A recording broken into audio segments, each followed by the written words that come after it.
everyone. Today I'm going to be talking to you about how to protect yourself from becoming a victim of cyber attack.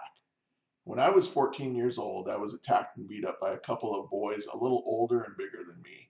I was walking back from the general store just a few blocks away from my parents' business when the boys stopped me and demanded that I give them what I had in my bag and any money I had on me.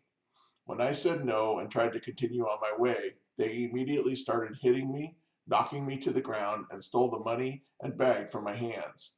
I remember the pain of having their fists and make contact with my face and body as their punches landed. After they ran off, I picked myself up and made my way back to my parents' business. My parents called the police, who dealt with the boys and recovered the stolen goods. I learned a big lesson that day on being vulnerable and vowed that I would be better prepared for an attack if one should ever occur again. I grew bigger and stronger, took self-defense classes, and got myself ready to handle situations of defending against attackers. That experience as a 14-year-old kid inadvertently helped shape my future as an adult IT specialist, and now I help defend networks and infrastructures from cyber attackers. Today, I'm going to be talking to you about lessons I've learned and ways of protecting yourself from becoming a victim of an attack, specifically cyber attack. I've been in the computer industry for more than 30 years. I've seen a lot of changes take place in that time, mostly good, but some bad, of course. Computers and the internet are something that most of us couldn't imagine life without today. I mean, think about the convenience of shopping online, paying bills, and working over at home over VPN. These are things that now we often take for granted. But how do you protect yourself from the attackers that are just waiting for the right opportunity to strike, just as those boys did with me at 14 years old? Whether you are protecting a single computer system or device, or you're protecting a large organization's network infrastructure, here are 7 things that each one of us can do to help keep ourselves and our networks protected from the attackers who are lurking out there. Number 1, always use strong passwords. This might seem pretty obvious to most people, but it is shocking how many people ignore this simple rule or think that they won't fall victim to a brute force password attack. Unfortunately, hackers have incredibly sophisticated tools and methods available to them that allow them to crack even very complicated passwords. John the Ripper is one such tool that is completely free and widely available. I know, right? The name grabs your attention. Well, the software is pretty effective as well. The best way to prevent brute force password attacks is to use passwords that are at least 12 characters long, but the longer the better. Also, use a mix of uppercase and lowercase letters. Be sure to throw in some numbers and symbols as well. Also, make sure your password has nothing to do with your personal information or anything else guessable.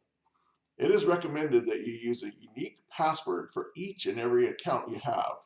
I know that sounds daunting and downright impossible, but there are some really great password management apps that work well for generating and storing strong and unique passwords for all of your accounts.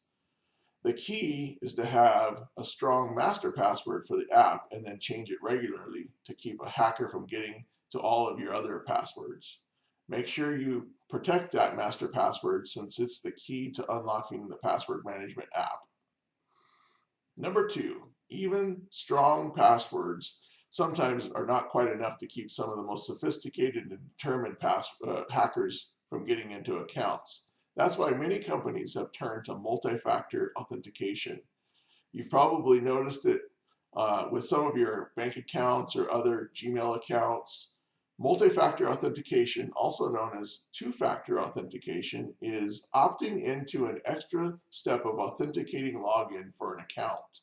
It might take the form of a text message sent to your mobile phone or a fingerprint or face recognition, but the idea is that you can force the use of multiple forms of authentication for an account, and a hacker will not be able to get in, even if they get past a layer like the password. In fact, implementing multi-factor authentication methods on your accounts makes it nearly impossible for hackers to get in.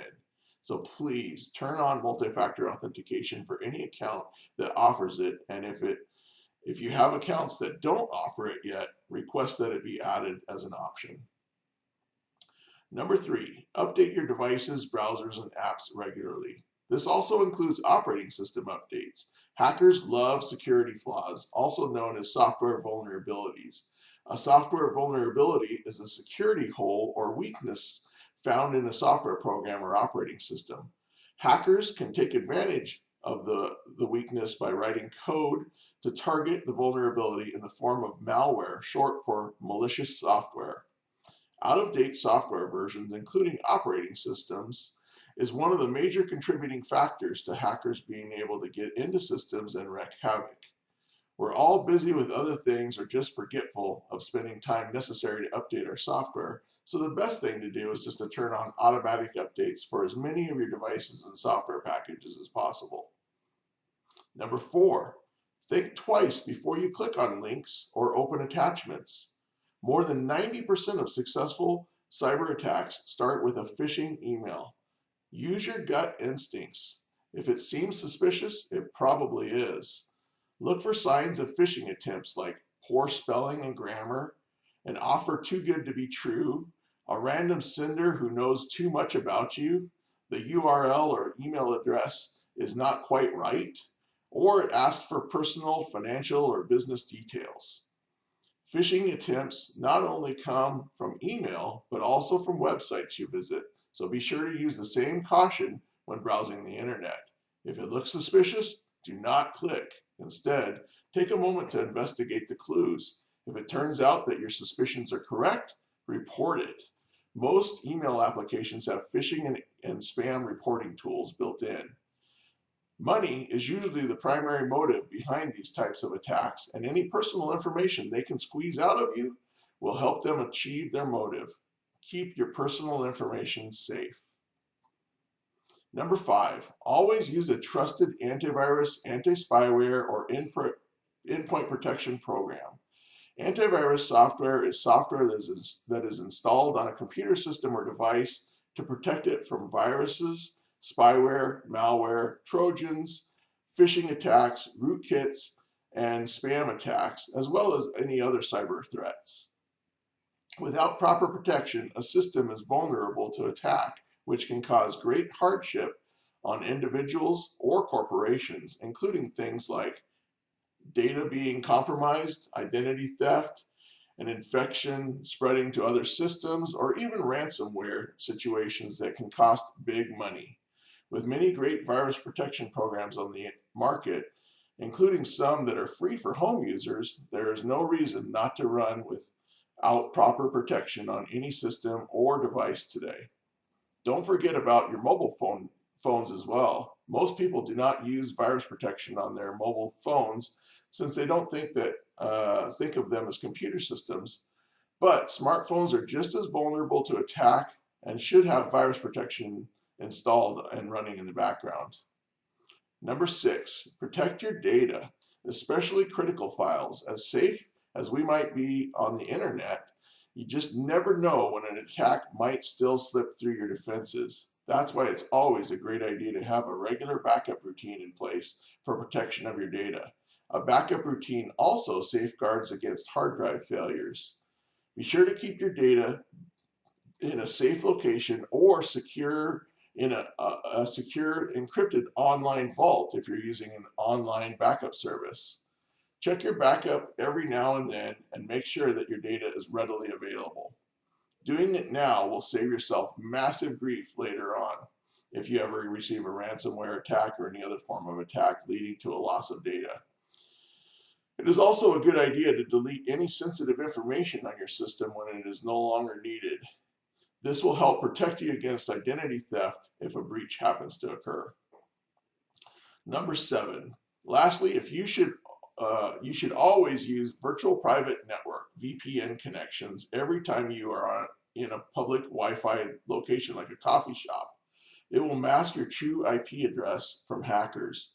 Make sure you keep track of your mobile phone as well. Thieves love to get their hands on phones. And finally, remember to set your phone to auto lock and lock the screen every time you set it down. You want to make sure it is as difficult as possible for hackers to gain access, if they are given the opportunity. Well, I hope this has been helpful for everyone. It's important to remain safe and secure while using the internet from our computers and devices. By following the steps I've covered here, you are well on your way to a safer, more enjoyable online experience. Thank you for your time today. Does anyone have any questions?